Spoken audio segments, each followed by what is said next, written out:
بسم اللہ الرحمن الرحیم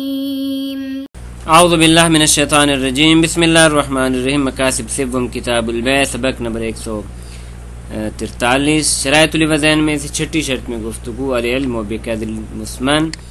اور جو مسئلہ بیان ہو رہا ہے وہ سابقہ مسئلے کے ساتھ ملتا جلتا ہے کہ پہلا مسئلہ یہاں پہ یہ بیان ہوا تھا کہ وہ چیز کہ جو اختبار کی وجہ سے فاسد ہو جاتی ہے اس کے اختبار کے بارے میں کیا حکم ہے، تو اس کی پوری تفصیل سابقہ سبق میں بیان ہے۔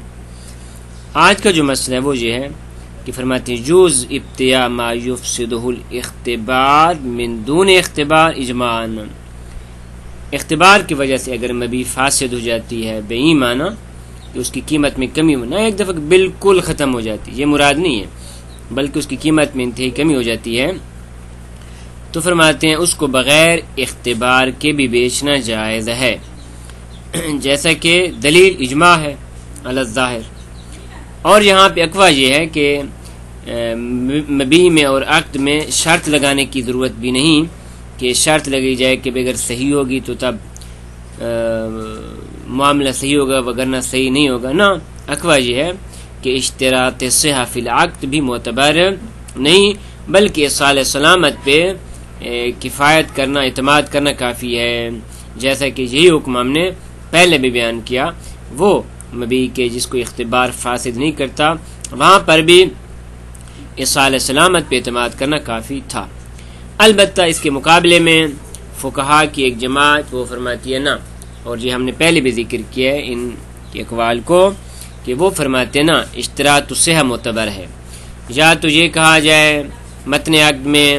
کہ صحت کی شرط کے ساتھ معاملہ صحیح ہے، یا یہ کہا جائے کہ بائق ہے کہ میں عیوب سے بری ذمہ ہوں،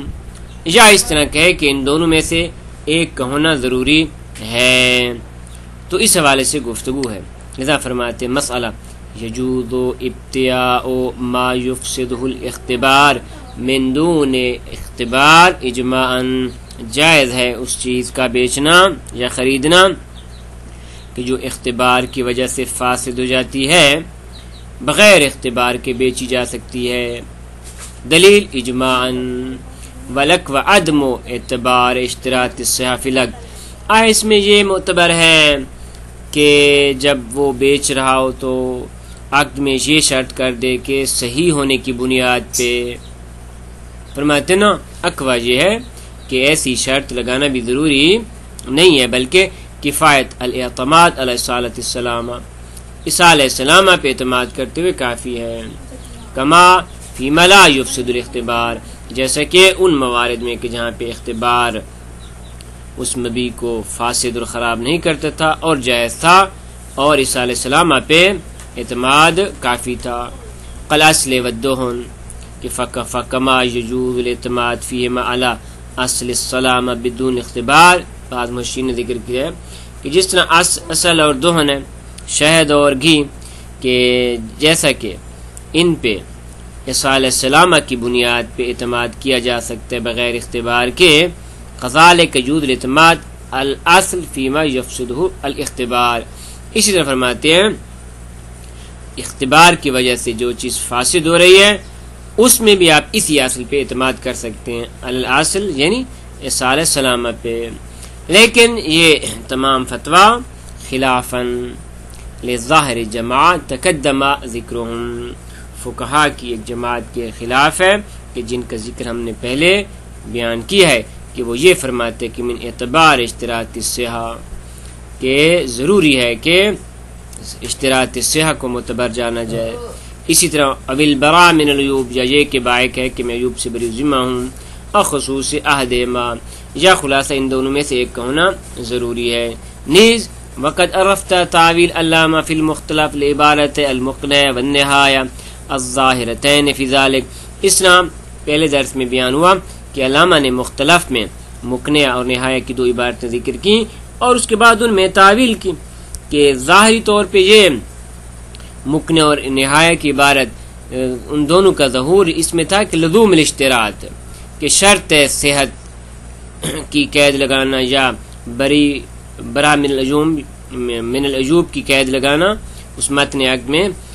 فرماتے ہیں شرط ہے، لیکن فإن العلامہ قال، لیکن علامہ نے اس کی تعویل کی تھی اور کہا تھا کہ نا ان دونوں کی مراد کیا ہے، جائز ہے، اشتراط الصحہ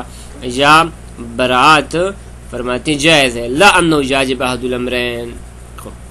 بلکہ انہوں نے کیا کیا، وَإِرْجَائِهِمَا إِلَى مَا أَرَادَهُ مِنْ قَوْلِ فِي الْقَوَائِدِ جَازَ بَيْعُهُ بِشَرْطِ الصِّحَةِ، اور مقنعہ اور نہایہ کی ان دونوں عبارتوں کو علامہ نے ارجاع دیا تھا اس فتوے کی طرف، اس مطلب کی طرف کہ جو خود انہوں نے قواعد میں بیان کیا تھا، اور وہ یہ تھا کہ جاز بیعہ بشرط الصحہ، کہ اس چیز کا بیچنا بشرط صحت کے ساتھ جائز ہے،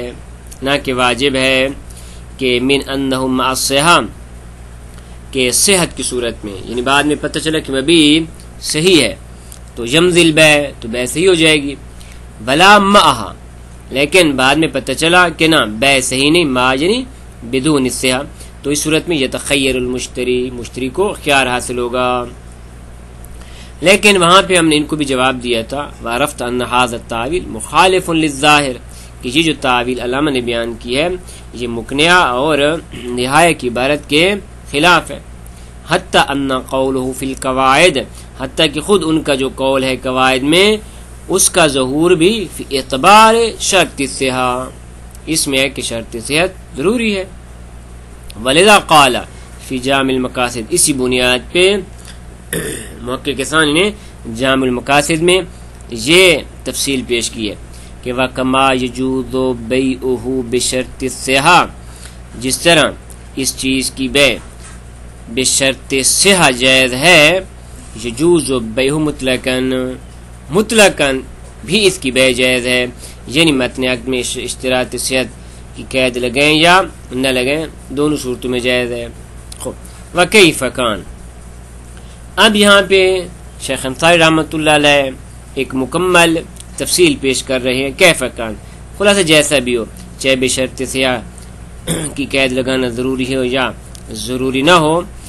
اذا تبین فساد المبی، اگر بعد میں پتہ چلا کہ مبی فاسد ہوئی، خراب ہوئی، تو اس کی دو صورتیں ہیں۔ پہلی صورت یہ ہے کہ تصرف سے پہلے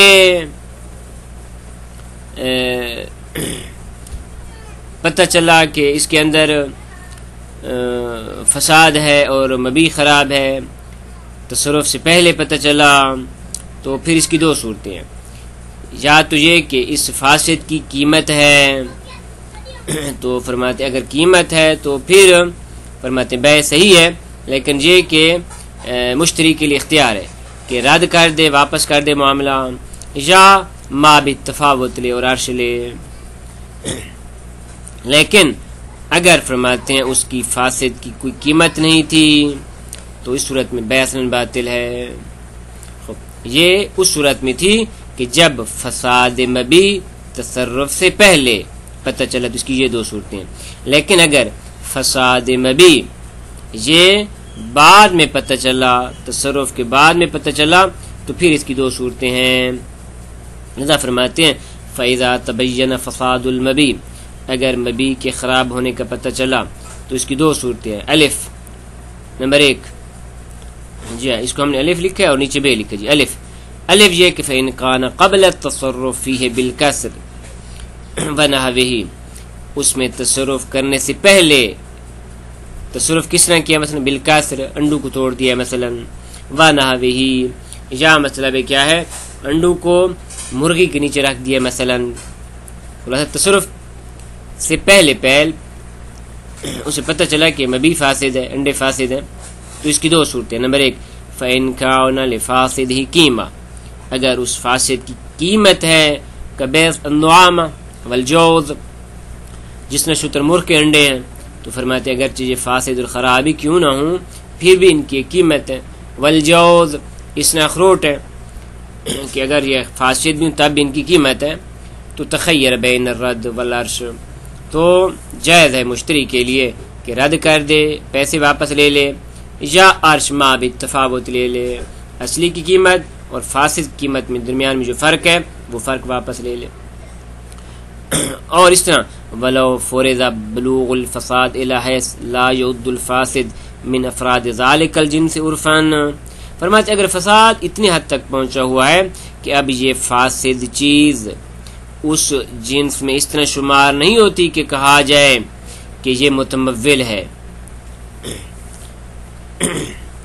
یا یہ کہ جس مطلب کے لیے خرید رہا ہے اس کے لیے کام آنے والا نہیں، کل جو دلجوا، جس طرح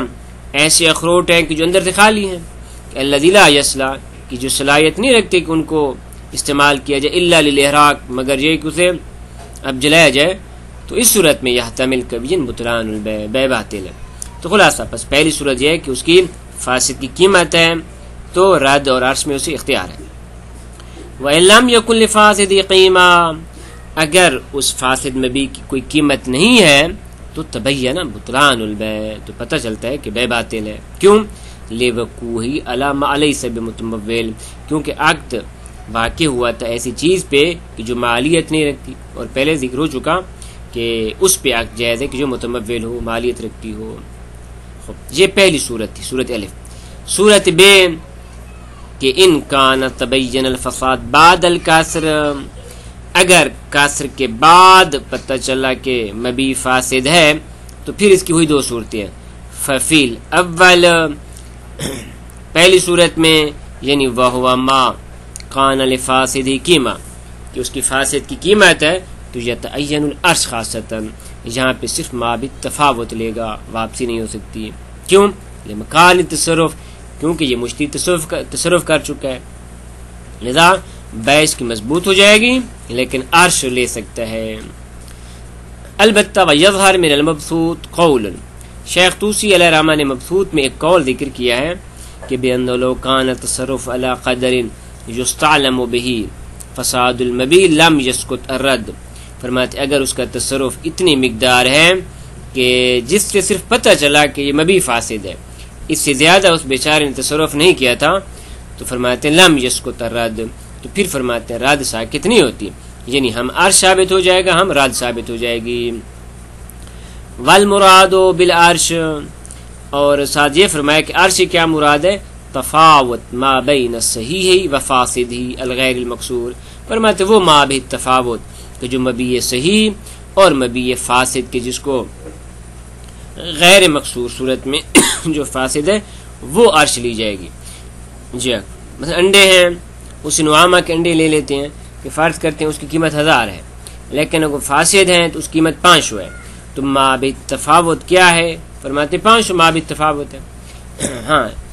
فاسد سے مراد الغیر المقصود، ایک دفعہ آپ نے ان کو توڑا اور فاسد ہو گئے ہیں، یہ مراد نہیں، بلکہ مراد صحیح اور فاسد بغیر مقصور کے۔ کیوں؟ لأن الکسر نقص حاصل فی ید المشتری، کیونکہ کسر ایک اور نقص ہے کہ جو مشتری کے ہاتھ سے حاصل ہوا ہے، یعنی اس کو مد نظر نہیں رکھیں گے بلکہ اس اصل فاسد۔ ومنہ یعلم، اور یہ جو ابھی ہم نے کہا ہے کہ لأن الکسر نقص حاصل فی ید المشتری، اس سے معلوم ہوتا ہے کہ ثبوت العرش ایضاً، فرماتے عرش بھی اس کے لیے ثابت ہو جائے گا۔ جی ولو لم یکن لمقصور قیمہ، اس صورت میں کہ جب مقصور کی کوئی قیمت نہ ہو۔ جی نہ، یہ اب اس دوسری صورت پیش کریں، بس پہلی صورت کیا تھی کہ کان لفاسی قیمہ، اب فرما رہے ہیں کہ ولو لم یکن لمقصور قیمہ، اگر اس مقصور کی قیمت نہ ہو تو اس صورت میں عرش ثابت ہوگی۔ کیوں؟ لأن العبرہ فی التمول بالفاسد الغیر المقصور، کیونکہ ہم نے کہا کہ معتبر تمول میں فاسد میں وہ ہے کہ جو غیر مقصور فاسد ہو۔ بلا عبرت بخروج بالکسر عن التمول، نہ یہ کہ اس کے توڑنے کی وجہ سے مالیت سے خارج ہو چکا ہے، کیونکہ اس کی مالیت تو ثابت ہے، چونکہ اس نے اس میں تصرف کیا اور اس کو توڑا، تو اس بنیاد پہ فرماتے ہیں اس کی مالیت ختم ہو گئی۔ وَيَبْطُلُ الْبَيْعُ فِي الثَّانِي، اور فرماتے ہیں دوسری صورت میں یعنی آنی ما لم یکن لفاسد ہی قیمہ، اگر فاسد کے سن قیمت نہیں ہے تو فرماتے ہیں بیع باطل ہے۔ وفاقا للمبسوط والسرائر، مبسوط میں بھی یہی فتویٰ ہے اور علماء ابن ادریس ہلی سرائر میں ان کا بھی یہی فتویٰ ہے. والظاہر من تأخر عنہما، اور ان کے بعد جو فقہاء ہیں ان کا بھی ظہور اسی میں ہے کہ اگر اس چیز کی اصلا قیمت نہیں ہے تو بے باطل ہے.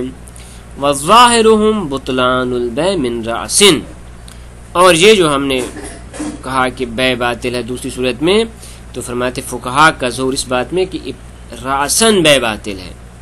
کما سر بھی شیخ والہلی والعلامہ، جیسا کہ شیخ طوسی علیہ الرحمہ، علامہ ہلی یعنی محقق ہلی والعلامہ علامہ ہلی نے تذکرہ میں ذکر کیا ہے کہ ان تمام کی جو دلیل ہے وہ کیا؟ مستدلین بوقوع علامہ لا قیمت لا، چونکہ یہ بے واقع ہوئی ہے، معاملہ واقع ہوا ہے ایسی چیز پہ جس کی کوئی قیمت نہیں ہے، اور پہلے بیان ہو چکا کہ شرائط میں سے یہ ہے کہ اس کی قیمت ہونی چاہیے. لہذا فرماتے ہیں بطلان البیع من رأس ہے. کل حشرات، جس طرح حشرات کی جن کی کوئی قیمت نہیں ہے ان کی خرید و فروخت وہ بدون قیمت ہے